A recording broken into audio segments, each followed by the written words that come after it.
नमस्कार, आप देख रहे हैं खास खबर। राहुल गांधी जी के समर्थन में टिहरी जनपद में स्थित विश्व प्रसिद्ध खैट पर्वत पर चढ़े कांग्रेस के नेता एवं कार्यकर्ता।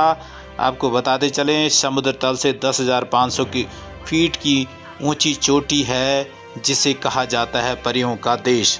खैट पर्वत पर कांग्रेस पार्टी ने राहुल गांधी के समर्थन में और भाजपा सरकार की नीतियों को जन विरोधी नीतियों के आरोप लगाते हुए कहा कि जय भारत सत्याग्रह कार्यक्रम के तहत यहाँ पर 2 दिवसीय कार्यक्रम, एक सत्याग्रह कार्यक्रम आयोजित किया गया है, जिस पर सबसे पहले उनके द्वारा पूजा अर्चना कर फिर हवन किया गया। वहीं आपको बताते चलें, इस कार्यक्रम के तहत टिहरी जिले के समन्वयक प्रतापनगर के विधायक विक्रम सिंह नेगी और जिला कांग्रेस कमेटी के अध्यक्ष राकेश राणा ने आरोप लगाते हुए कहा कि भाजपा सरकार की जन विरोधी नीतियों से सस्ती शराब और महंगा राशन, महंगी रसोई गैस, महंगी दवाइयाँ, महंगी किताबें, महंगी बिजली पानी और गड्ढा युक्त सड़कें भाजपा की देन है।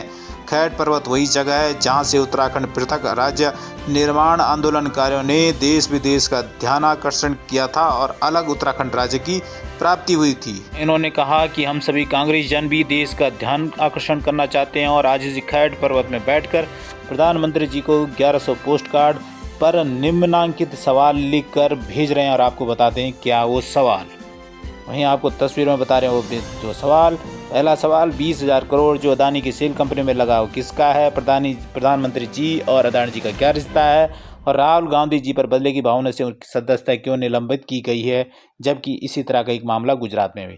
देश में आपके शासनकाल में इतनी महंगाई क्यों है? उत्तराखंड में शराब सस्ती, बच्चों की किताबें, दूध दही, राशन पानी, रसोई गैस सिलेंडर महंगा क्यों हो गया है? अकिंता भंडारी हत्याकांड में उस व्यय का नाम अभी तक उजागर क्यों नहीं हो पाया?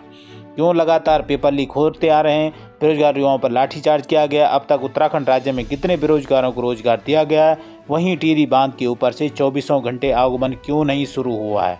आपको बताते चलें, टिहरी में मेडिकल कॉलेज क्यों नहीं खुला, इसको लेकर भी सवाल है। अब तक शासनादेश जारी नहीं हुआ, क्यों आपके नेता झूठ बोलकर जनता को बरगला रहे हैं? वहीं आंशिक रूप से डूब वाले ग्रामीणों के घरों में दरारें आई हैं और क्यों अभी तक विशेषज्ञ समिति इस पर अपनी रिपोर्ट नहीं दे रही है, जबकि 2 माह पूरा ही इसका दौरा किया गया है। इस पर भी सवाल उठाए गए हैं। आपको बताते चलें, इस मामले में प्रतापनगर फेगवाल समुदाय, जिसे कांग्रेस की राज्य सरकार ने अन्य पिछड़ा वर्ग ओबीसी का दर्जा दिया था, केंद्र सरकार कभी इन्हें केंद्रीय पिछड़ा वर्ग में घोषित करेगी। वहीं उन्होंने कहा कि केंद्रीय मंत्री राजनाथ सिंह ने प्रतापनगर की घोषणा की थी। और दूसरा सवाल ये भी है कि आपके कार्यकाल में गौवंश को सख्त कानून होने के बाद भी भारत सबसे अधिक गौमांस निर्यातक देश कैसे बना? आपके शासनकाल में अब तक कितने उद्योगपतियों का कितना कर्जा माफ किया गया? इसको लेकर भी कांग्रेसों ने खैट पर्वत पर सवाल उठाए हैं। सवाल उठाया गया है कि स्विस बैंक में काले धन को वापस लाने का क्या हुआ और अभी तक कितना काला धन वापस आया है? स्विस बैंक में काले धन वालों की सूची का क्या हुआ है और विगत 9 वर्षों में कुल कितना काला धन जमा हुआ है? श्वेत पत्र इस हेतु जारी किया जाए, या कांग्रेस का एक और अहम सवाल है जो खैट पर्वत से उठा है। वहीं सवाल यह भी है कि आपके प्रधानमंत्री बनते वादा था कि दाऊद इब्राहिम सरकार बनते ही 50 दिनों में भारत लाएंगे, इस वादे का क्या हुआ? नेताजी सुभाष चंद्र बोस की फाइल सार्वजनिक करने के वादे का क्या हुआ? नोटबंदी से काला धन कितना वापस आया और इससे देश को क्या फ़ायदा हुआ है? यह भी सवाल है। और जो आखिरी सवाल है, पुलवामा में शहीद वीर सैनिकों की शहीदी में जो RDX प्रयोग हुआ, वह कहाँ से आया था? और इसी को लेकर यहाँ जो है धरना प्रदर्शन, यहाँ जो हवन पूजा की गई थी, ये खैट पर्वत जो टिहरी जनपद में है वहाँ हुआ था। और क्या कुछ जानकारी दे रहे हैं राकेश राणा इस मामले में, आपको बता रहे हैं। पहली बार, फिर जब दूसरा इंटरव्यू दिया तब कहा कि मैं इंटर पास हूँ। फिर जब तीसरा इंटरव्यू दिया उसमें कहा कि मेरे पास जो है डिग्री है पॉलिटिकल, इंटायर साइंस की, पॉलिटिकल की जो है इंटायर पॉलिटिकल साइंस की मेरे पास डिग्री है। हम ये जानना चाहते हैं, आप सबके माध्यम से सारे लोग मेरी बात पे सहमत होंगे और आप इस बात को सोशल मीडिया के माध्यम से जरूर पूछेंगे।